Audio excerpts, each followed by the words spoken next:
How you doing? Good. Yeah. A little too risky. So last night it was dire. Today it's like great that they passed it. It's so confusing. What is it? Is it I prefer to also get animal. Congratulations. Oh, hi, how are you? So last night it's dire that they didn't have the number of the times it was saying get the money and then they plug it down to the hassle like where's the you always end up there. I know, but they said that it's and today they're like thrilled with just on the pass. They're gonna have to take one where they can go. Like internally with the administration. They're asking for additional money. I know. Does the standalone thing have any chance? Not with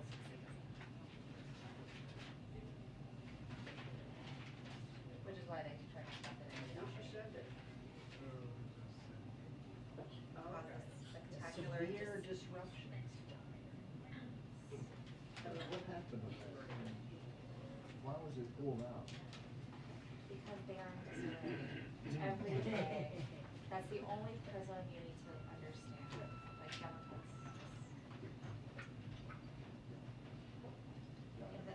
no, but on a serious level, that's what happens when like big bills are written in like the speaker's office and with like the top of the lawyers. Like especially when you have a tiny margin where like only a few people need to approval to it. Like you need to like buy in your members instead of like dropping a few thousand.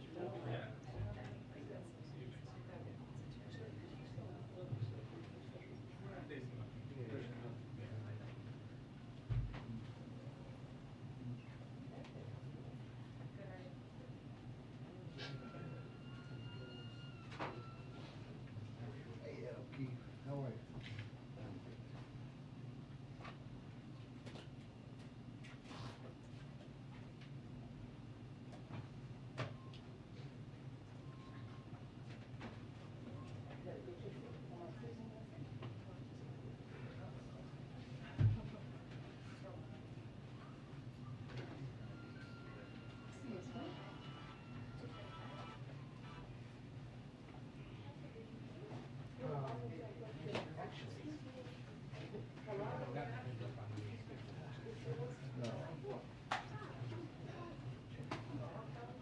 In terms of grief.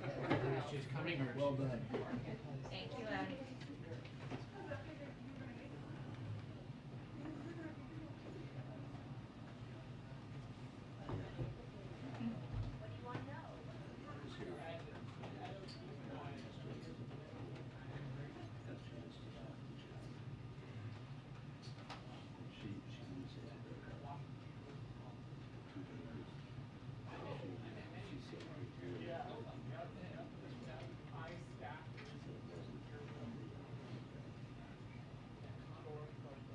Oh, you're here. Okay. Hold on. Here she comes. Hold on.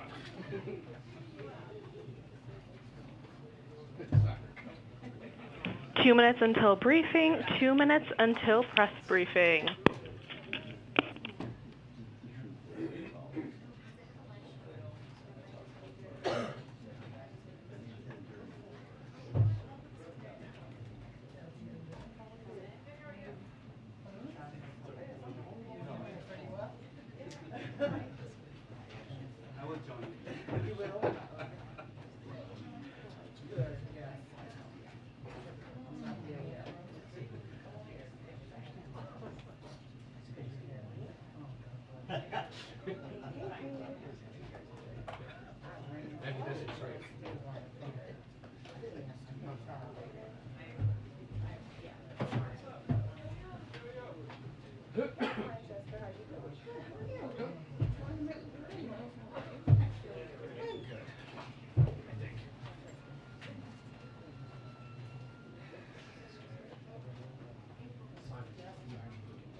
Oh, that's the thing. annoying. It's like annoying.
Sounds like someone's crying or laughing. So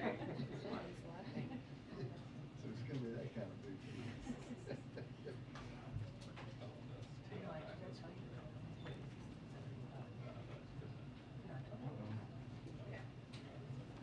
Hi, everyone.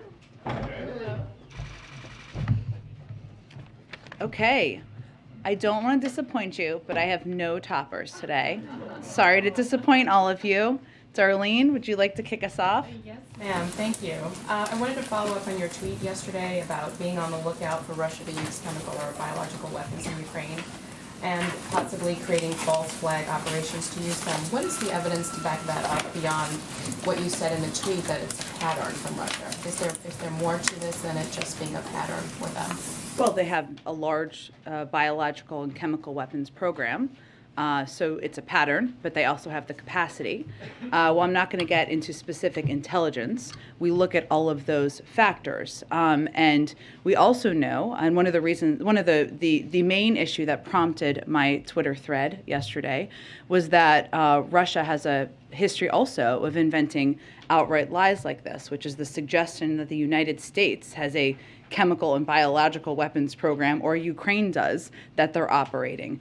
Russia is the country that has a chemical and biological weapons program. So the objective was to make clear the inaccuracy of the information, the misinformation they're trying to put out, and make clear to the world that they not only have the capacity, they have a history of using chemical and biological weapons, and that in this moment we should have our eyes open for that possibility. Would use of chemical or biological weapons be a red line for the president in terms of direct U.S. involvement in the war over there?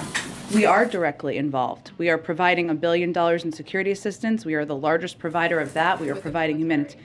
With the U.S. military going and engaging in Ukraine and fighting a war against Russia, we don't have any intention to do that.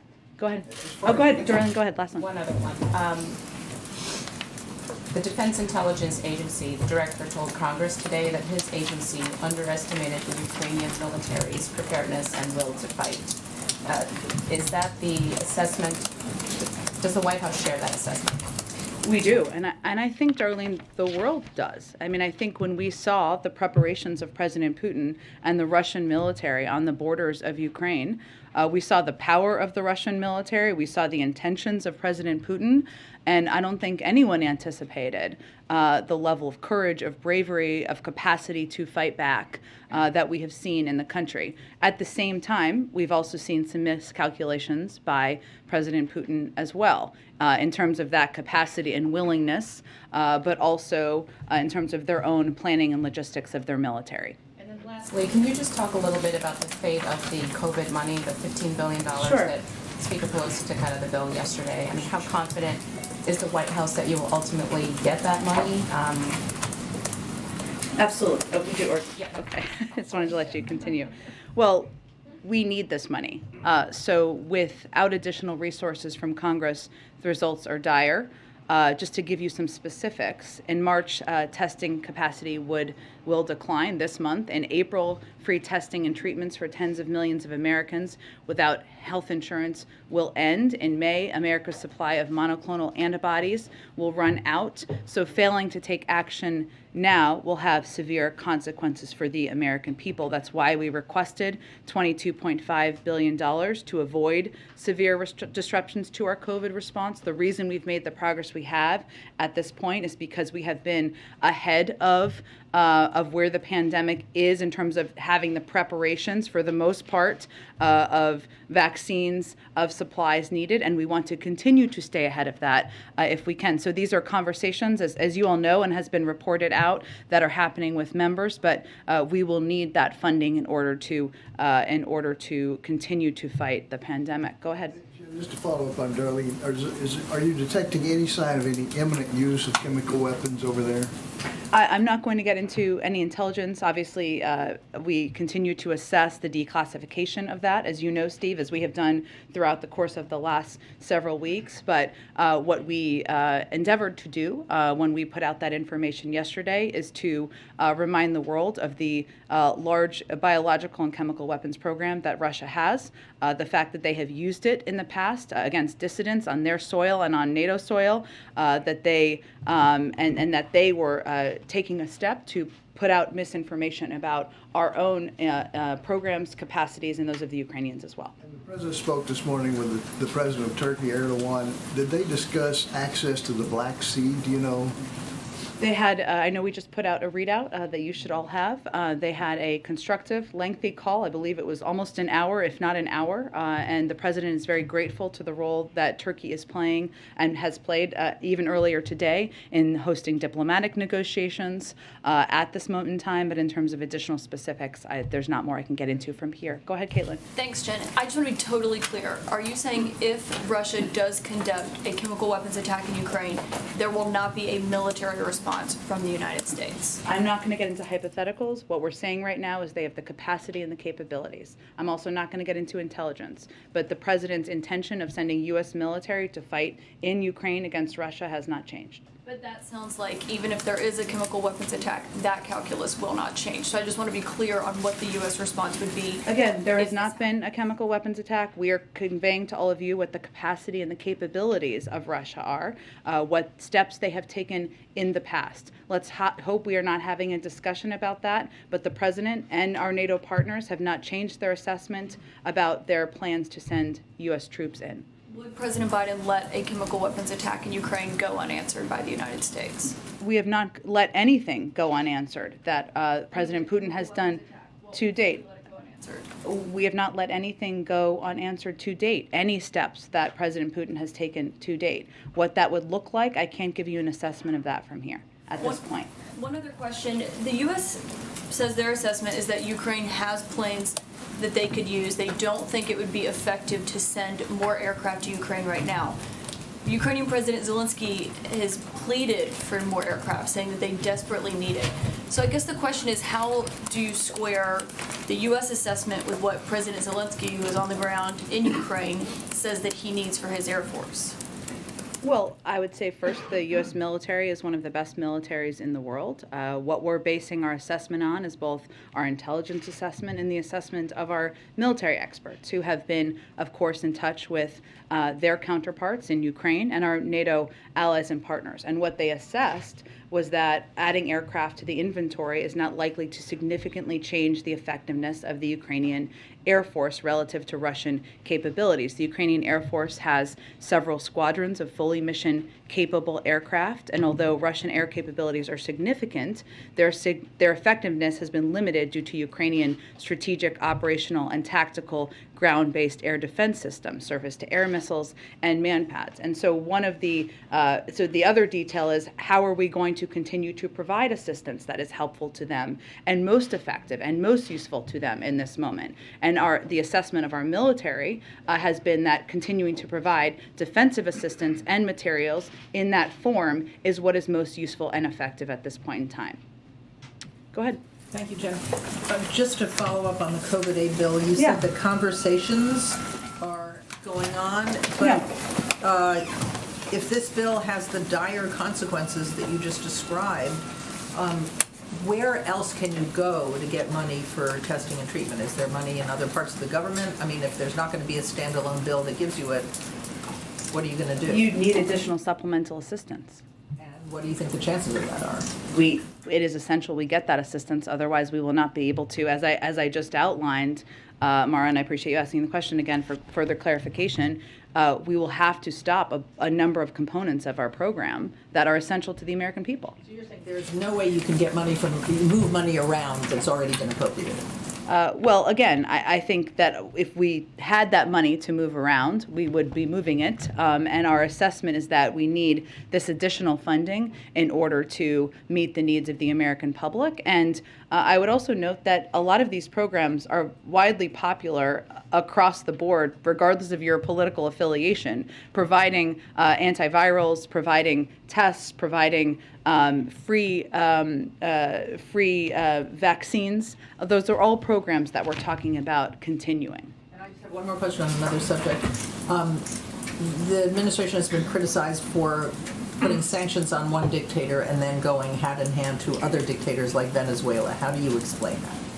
Well, I think our engagement with Maduro, who we don't recognize, as you know, as the leader of Venezuela, but who is detaining American citizens, was to bring American citizens home. That was our first priority in those engagements. There is not, so as you're all assessing, there are a range of topics that we discussed. Largely, the conversation was about our approach to the Western Hemisphere. Certainly, Venezuela, as you all know, is the largest producer of oil in the world. But as you're one of them in the world. Sorry, thank you. Ed gave me a funny look there. I appreciate that. One of them in the world.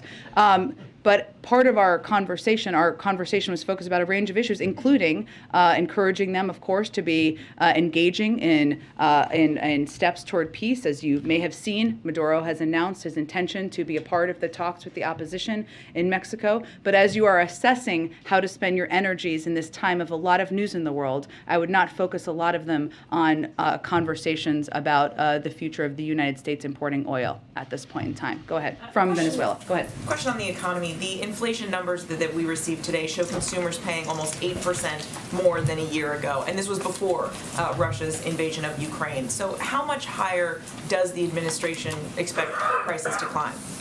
Well, as you know, a large driver of these inflationary numbers from the last, these monthly numbers, were from energy prices, and we have seen the increase happen as a result of Russia's invasion of Ukraine. So while we're looking at year over year, and there were year over year numbers that came out about a month ago as well, there are still predictions and projections from the Federal Reserve and outside economists about inflation moderating towards the end of the year. Obviously, they make those assessments on a regular basis. But in terms of prices going up, we do anticipate that gas prices and energy prices will go up. That is something that the president has conveyed very clearly to the American public. We also believe it will be temporary and not long-lasting. And what our focus is on now is doing everything we can to mitigate and reduce those prices and ensure there isn't a longer-term impact. So I can't make new projections for you from here other than to convey that, yes, it is accurate that the invasion by President Putin into Ukraine has impacted global inflation in the United States because of the impact it's had on energy prices, and that is a significant contributor to inflation, the inflationary numbers we saw come out today. You said this is temporary. You've noted before that inflation is going to wane or is expected to wane by the end of the year. Is that still your belief? That continues to be the projection of the Federal Reserve, of outside economists, and we really rely on them for their projections.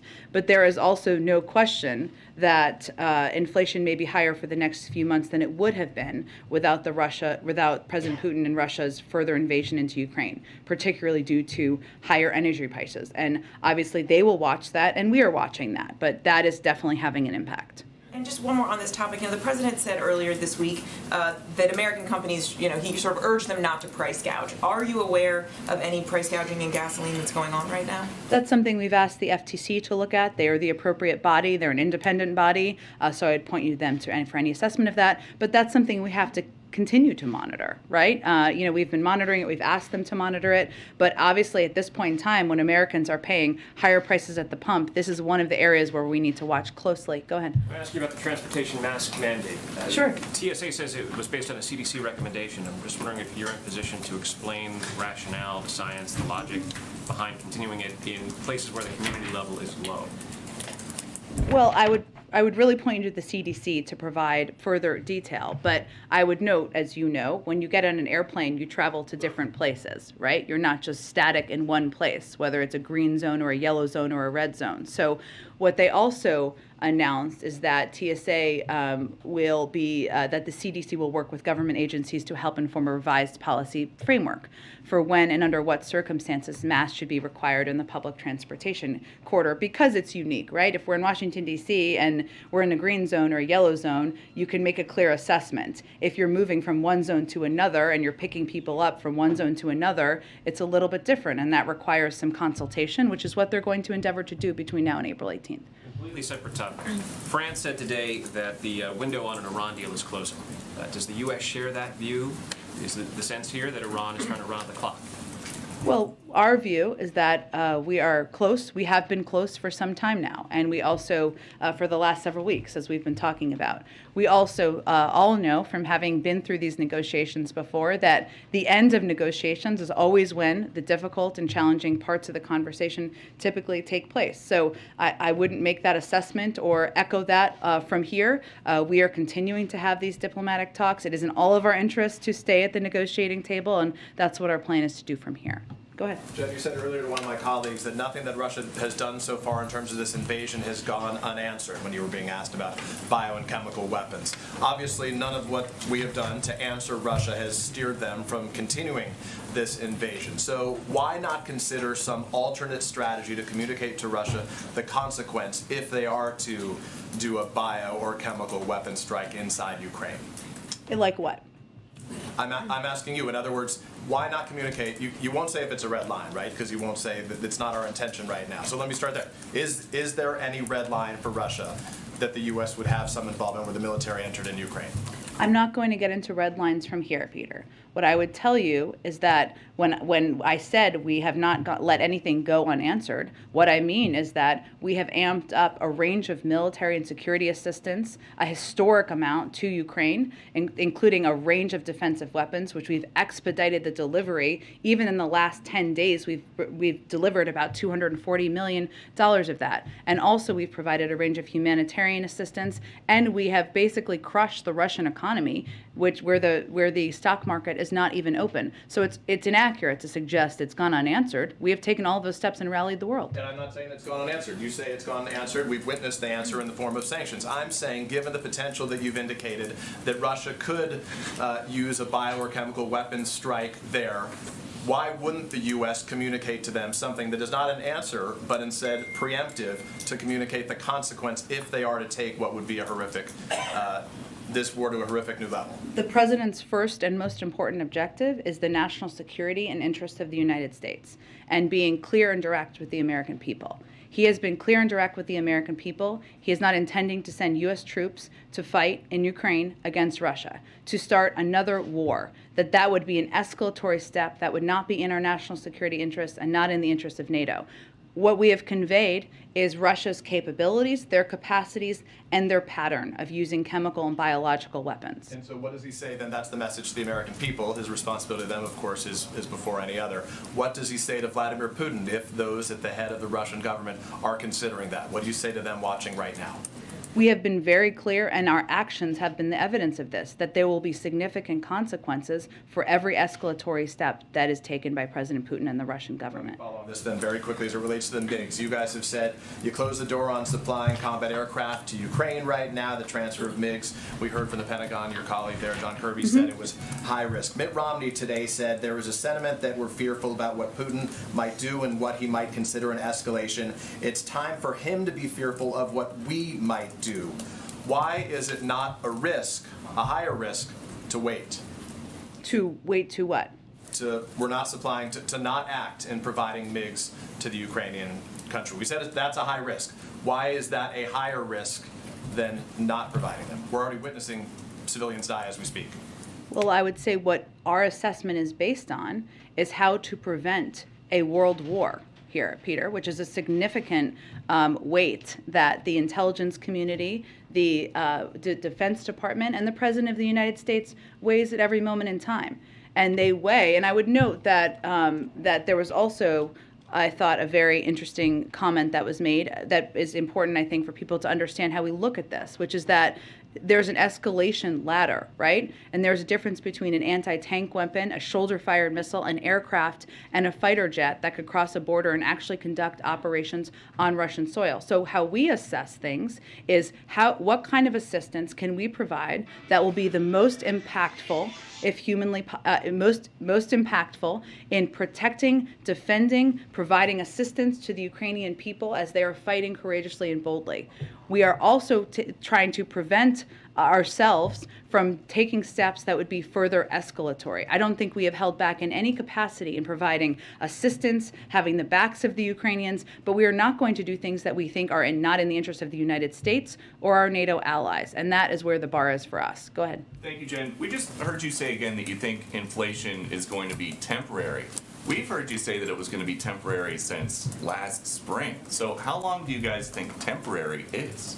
Well, again, Peter, I think what we do is we rely on the assessments of the Federal Reserve and of outside economic analysts who give an assessment of how long it will last. The expectations and their assessment at this point continues to be that it will moderate by the end of the year. There's also no question that when a foreign dictator invades a foreign country, and when that foreign dictator is the head of a country that is the third largest supplier of oil in the world, that is going to have an impact, and it is. And so to that point, inflation goes up today. The president's statement blames the Putin price hike.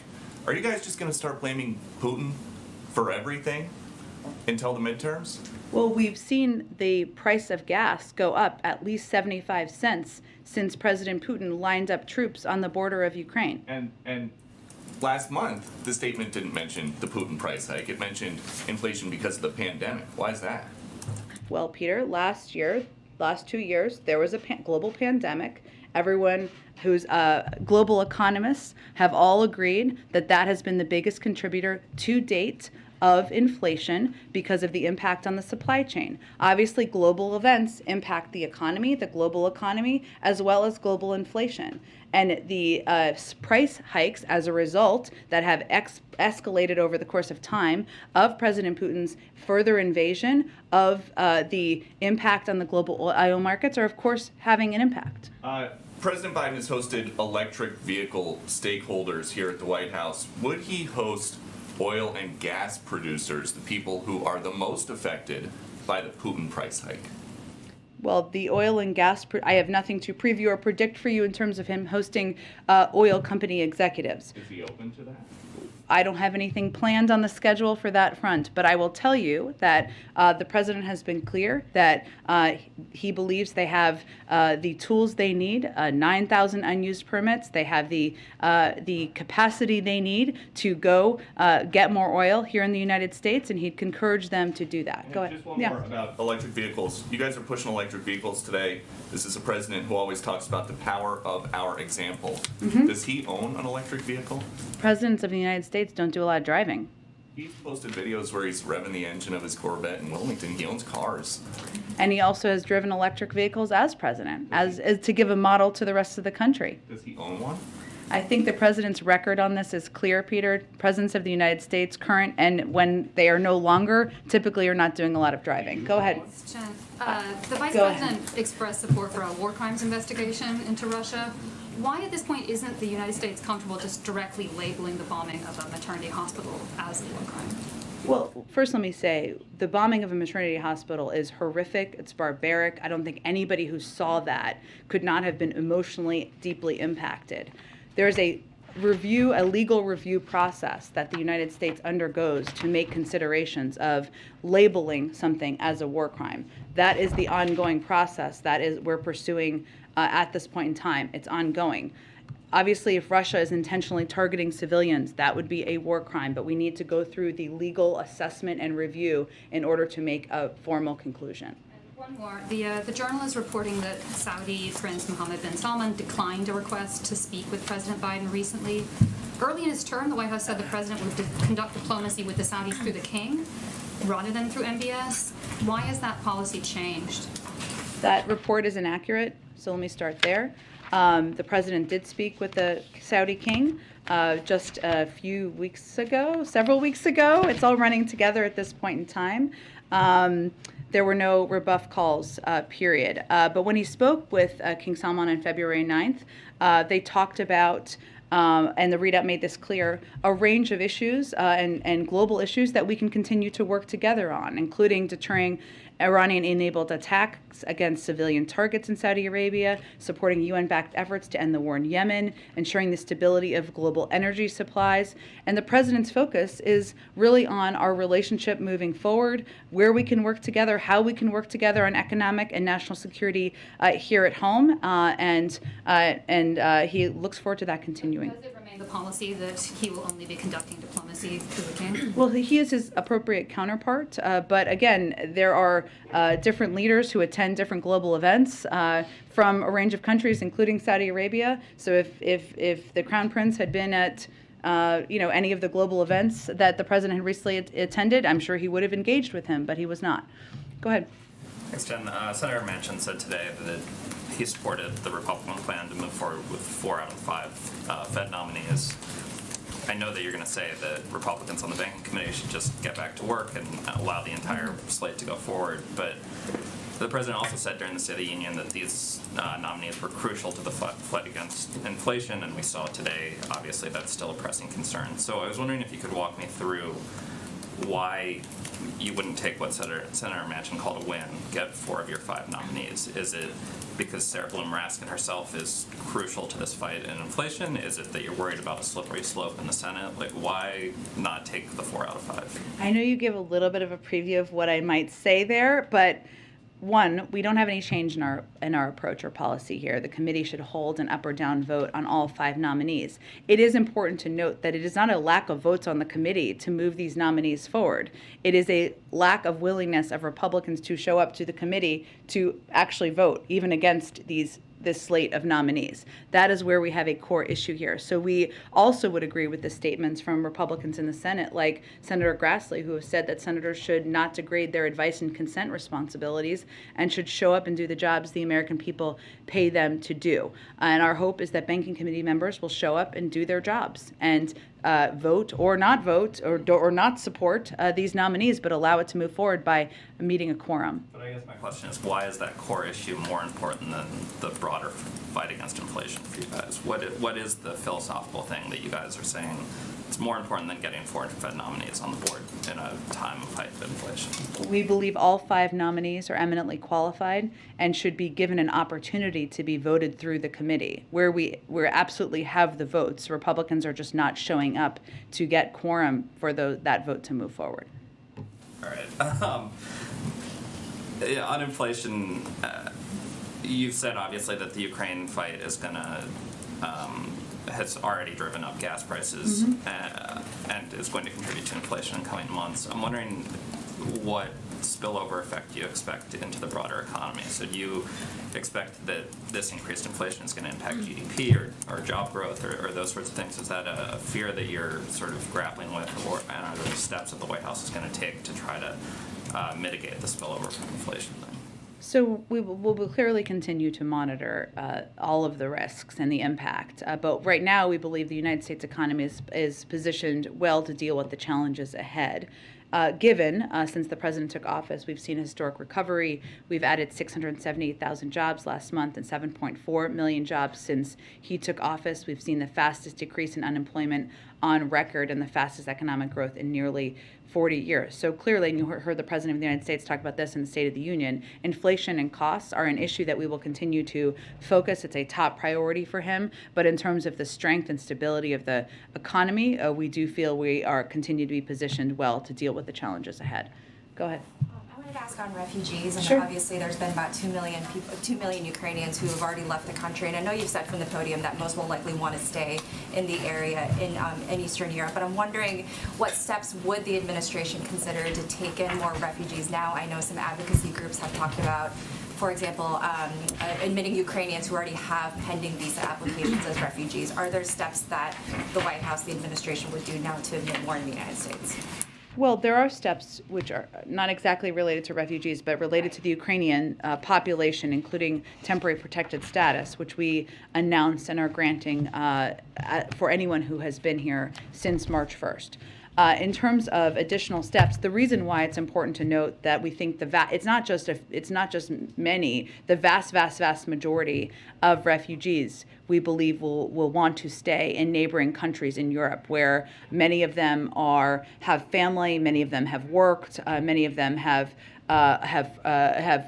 friends and others. So that is our assessment. That is why we are continuing to provide humanitarian assistance to neighboring countries who are providing, who are welcoming refugees from Ukraine, who are providing them the assistance they need in this moment of time. And that's where we feel our efforts are best focused.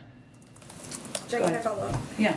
On the refugees, President Duda today, when he was speaking to the Vice President, asked if the U.S. could speed up and simplify as soon as possible the procedures for Ukrainians who want to come to the United States because they have relatives here and they want to stay here until the war is over. So is that something that the United States is considering, and how quickly do you think that the U.S. could do that?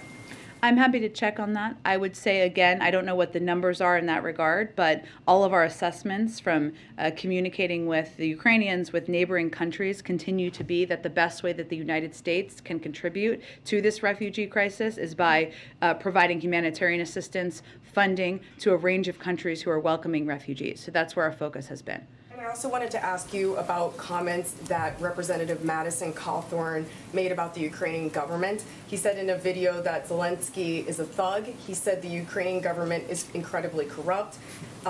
He said some other things, but he also said that Zelensky is pushing misinformation on America.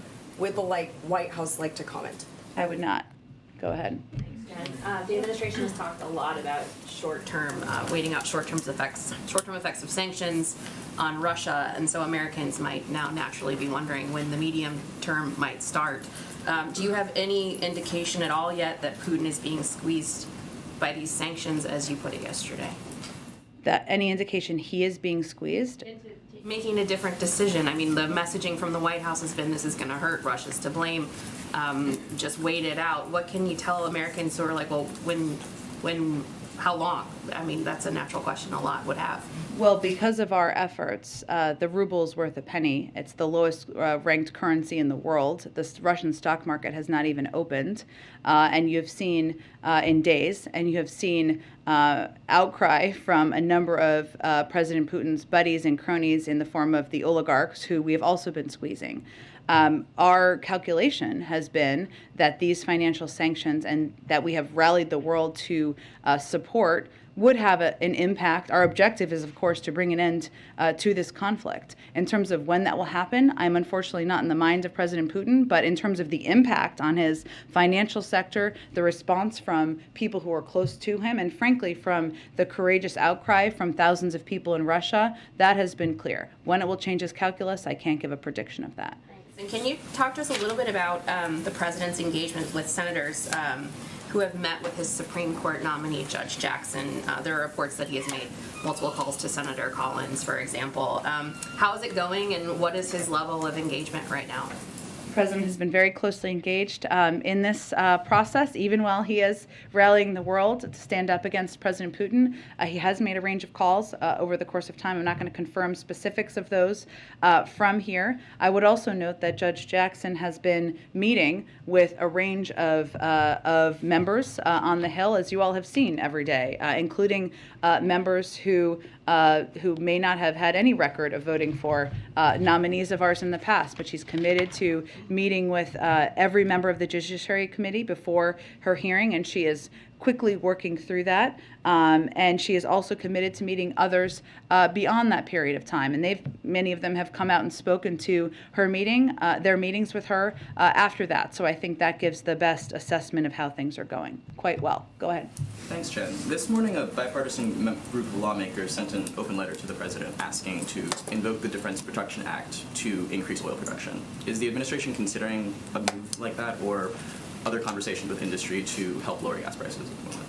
Well, without ruling out or ruling in any options, let me explain to you what the Defense Production Act would do in this regard. It would basically be providing money to oil companies to do something that they already probably have the capacity to do.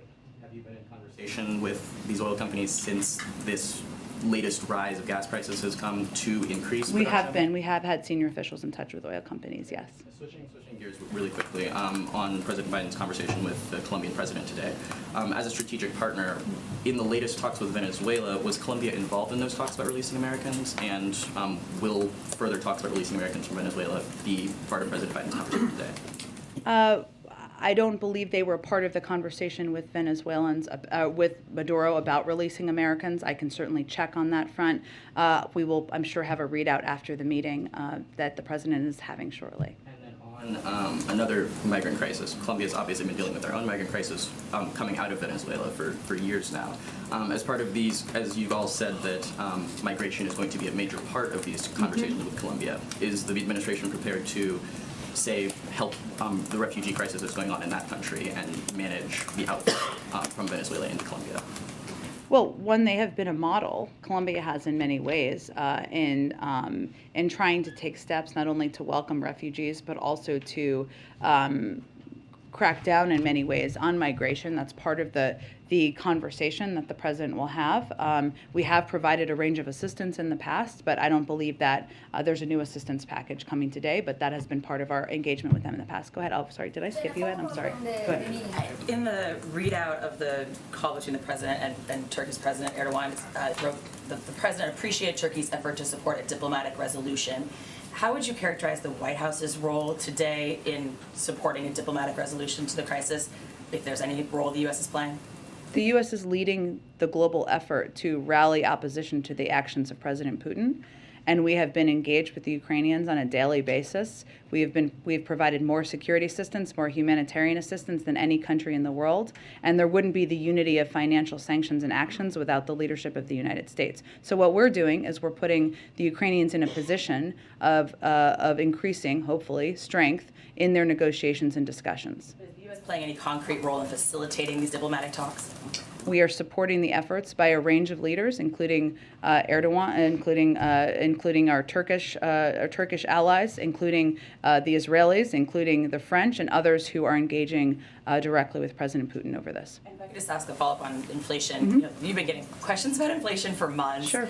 And you've talked about a lot of work the White House is doing, but it's largely been long-term strategy, right? Supply chain work, supporting manufacturing in the U.S., semiconductors.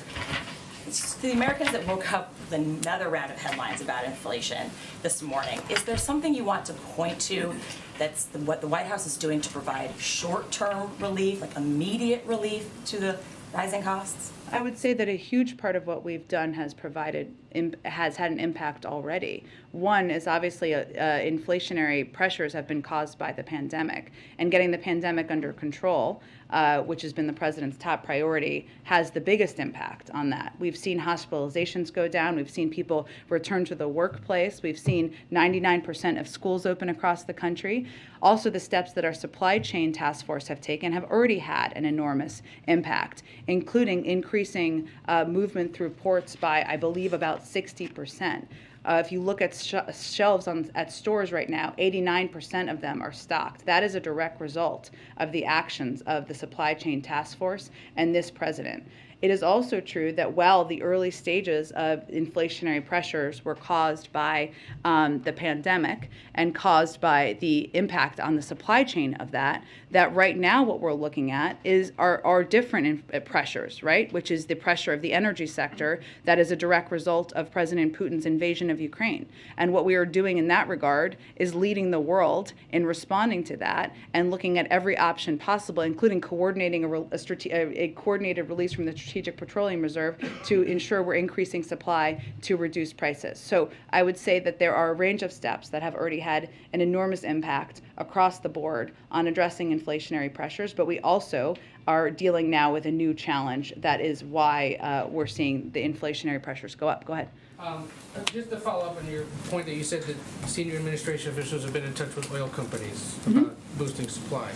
I don't know unless this has been reported elsewhere. Can you say which ones and what the response is? I'm not going to detail it further, but we've clearly met with them, and we remain engaged with them as we do with a range of private sector companies.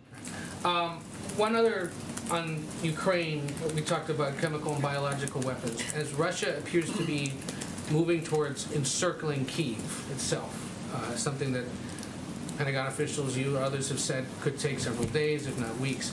Is there concern about getting enough military equipment into Kyiv in advance of that? Or what would happen, what would be done to make sure that they can still be supplied if this encirclement happens or is underway? Well, what we have been able to do to date is provide, even in the last 10 days since we announced this new package, about $240 to $250 million in military assistance, defensive assistance that, as we noted earlier in the briefing, is what our military has identified as most helpful to them in this moment. We also, thanks to the omnibus and the parts of many parts of that we do like, will now have about $13 billion in additional assistance, some of which we will be able to expedite and provide hopefully rather quickly. We have effectively and efficiently been able to provide a range of assistance to the Ukrainians, and we expect we'll be able to continue to do that. And then there was a helpful but on background and off-camera conversation yesterday about the Colombia president's visit and details of the Venezuela engagement over the weekend. I wanted to clarify one or two things. One of the officials said that there were no talks between us and the regime. We traveled down there to secure the release of detained Americans and to urge a return to the negotiating table. So they did not speak with Maduro government officials about getting the Americans released? Well, we were working to free American citizens. As I said yesterday, detained in Venezuela, obviously that required speaking with those who had detained them. I don't have more details on who exactly was engaged in that from the Venezuelan side. You know, when was the last time U.S. officials had talked to anyone in the Maduro regime or that was holding those hostages before they went to Venezuela? You mean before they were detained in Venezuela a couple of years ago? Before they got there this weekend. When would it It had been ongoing for months. Okay. So the timing of this visit, I know they said in the call, for example, this was the result of months of work. Was it prompted by what's going on in Ukraine, their visit? Or was it the result of unrelated months of work? Because there are some looking at this saying they're taking advantage of the Ukraine situation, potential vulnerability, the need for oil in the global supply, not just in the U.S., but globally. This must have been why they went this weekend. Well, the issue of detainees is our first priority. And we are also, as you know, had discussions about a range of issues, even as they were through different channels. But I would note that there have also been developments, including Maduro committing to engage with talks with the opposition that have happened over the last couple of days. But the release of the detainees was not for the exchange for sanctions relief or buying oil. And as I noted a little bit earlier in the briefing, this is not currently an active, while they are a very large producer of oil, this is not currently at this moment an active conversation about importing their oil. So that's where things stand at this point in time. But obviously when there's opportunity to bring American citizens who are detained home, we are going to take advantage of that opportunity. Can I follow up on that? Yeah. On the timing of these meetings with Nicolas Maduro, when did these meetings actually start? When was the first time that there was an engagement between the U.S. government and Nicolas Maduro? Well, the engagements with those who have been detaining Americans have been ongoing for months. But can you be a little bit more specific? I can see if there's anything more specific I can get you, sure. And also following on that, since the president is already here, I mean, in Washington, D.C., the president of Colombia, Yeah. Ivan Duque, and about to meet with President Biden, was there any courtesy call from the U.S. regarding this engagement with Nicolas Maduro, given the circumstances and given that President Duque has been one of the most vocal critics in the region against Nicolas Maduro? I'm happy to check and see if there's any more details we can provide on our diplomatic engagements. I would note that our objective here and our top priority was bringing American citizens home typically those conversations and the briefing out of them happens in a very, very small circle. And so I would just note that. But I will see if there's more detail we can provide. Question, if I may. Is there any intention to declare Colombia as a principal extra NATO ally after the meeting with the president or even prior to? Sure. Let's let the meeting happen. We will have a readout of the meeting after the meeting, and I'm sure there will be some developments coming out of it. Go ahead. Can I follow up on the vote that took out the COVID funding? Well, obviously one of the issues that rose with the Democrats in the House was the offsets. Was the White House on board with that arrangement, with taking sort of half of that funding from the pre-existing funds, and is that something that would be workable in a standalone piece of legislation? I'm just not going to negotiate on this from here. Our objective is to ensure that there is additional funding so that we can continue to meet the needs of the American people. As I noted earlier, those conversations are ongoing, when we will certainly be a part of them from here in our legislative team. And one more on gas prices. I know you've spoken, I think, about the gas tax before, but there was a group of Democratic governors who wrote a letter to congressional leadership about a potential federal gas tax holiday, something that the president would engage Congress on? We have not taken any options off the table, and including that one. I would just note that the gas tax, if I'm correct here, is about 18 cents. And obviously gas has gone up by a larger amount than that. So we will consider a range of options, but the biggest impact we believe we can have is working through a range of channels to increase supply in the global marketplace, and that is where a lot of our energies are focused on, but we have not taken options off the table. Go ahead. Thanks, Jen. I wanted to follow up on something you said earlier about how the U.S. is supporting the diplomatic talks between Ukraine and Russia, but has there been conversations about America getting more involved, and is there a point where President Biden needs to bring both sides to the table? Well, I would say that what our biggest focus is on is continuing to support the Ukrainians, the Ukrainian leaders, and we are doing that by being the largest provider of military, security assistance, and humanitarian assistance in the world. And our objective is to strengthen them, boost them as they are participating in these negotiations. I have not, the president has never closed the door to diplomacy. Certainly he has been leading the diplomatic effort largely around the world as we're rallying opposition to President Putin's efforts. But we've also been engaging before and after nearly every one of these conversations with the Ukrainians, with the Europeans, to discuss where we can support and get readouts of all of these conversations. And one more. Former Vice President Mike Pence was at the Ukrainian border today. Did the administration know he was going, and was there any kind of State Department support for him or any kind of official support? I'm certainly happy to check. April, why don't you do the last one? Go ahead. Okay, Jen, two questions. One, I want to find out what's the latest on Brittany Griner, if you have an update, and also what is the end goal when it comes to this situation for the Biden administration? The end goal of the war. Resolution for Brittany Griner in the midst of all of this. Well, we have of course seen the reports. I cannot speak to the specifics of it because we do not have a Privacy Act waiver. But our objective is always to bring American citizens home who are detained in foreign countries. So that will remain our focus, and that's what we'd like to see the end outcome to be. Is this Putin's bargaining chip? Is she Putin's bargaining chip? Again, I can't speak to the specifics of this case, April. I certainly understand why you're asking, but our focus right now on our how we're going to bring an end to the conflict is to support and boost up the Ukrainians, to support diplomatic conversations, and to continue to provide a range of assistance in that light. Speak to specifically why she's detained, all of that, but the end result, can you get into a little bit of the weeds, the minutia, as to what you're doing and how to bring her back? I cannot speak to that from here. We don't have a Privacy Act waiver, I would say again, but also for any American citizen held, we typically do not get into specifics because that is not constructive to bringing people home. And lastly, can you preview tomorrow as the president, he laid out the next year during the State of the Union, but he's going to be talking to his own party tomorrow in Philly. What can you give us a little bit of a readout of what he's going to say specifically? I'm trying to get a little bit more as it relates to the CBC. What is he going to say to them? Because he didn't have as much equity and inclusion in the State of the Union as some would have hoped for.